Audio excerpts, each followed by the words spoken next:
नमस्कार। सीपी राधाकृष्णन को भारतीय जनता पार्टी ने नेतृत्व वाले एनडीए गठबंधन ने उपराष्ट्रपति चुनाव के लिए अपना उम्मीदवार घोषित कर दिया है।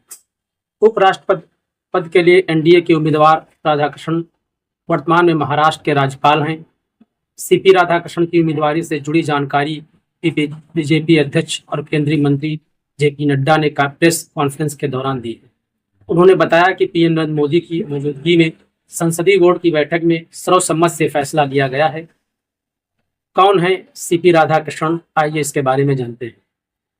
चंद्रपुरम पोन्नुसामी राधाकृष्णन बीजेपी के पूर्व वरिष्ठ नेता हैं और लंबे समय तक संगठन में सक्रिय रहे हैं।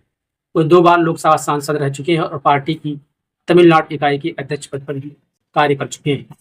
सीपी राधाकृष्णन ने दक्षिण भारत में भाजपा के विकास की महत्वपूर्ण भूमिका निभाई है।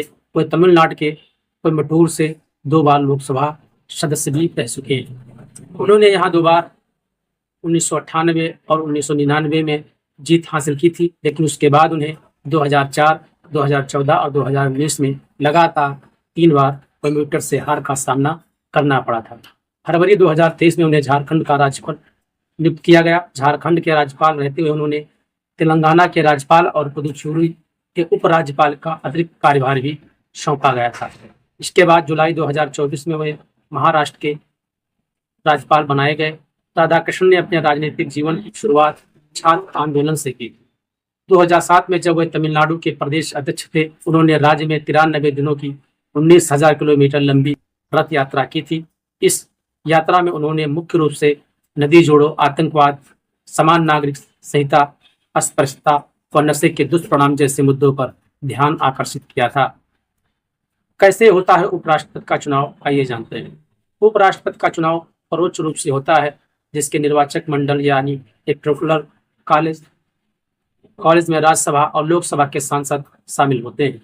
राष्ट्रपति चुनाव में चुने हुए सांसदों के साथ विधायक भी मतदान करते हैं, लेकिन उपराष्ट्रपति का चुनाव में लोकसभा और राज्यसभा के सांसद ही वोट डाल सकते हैं।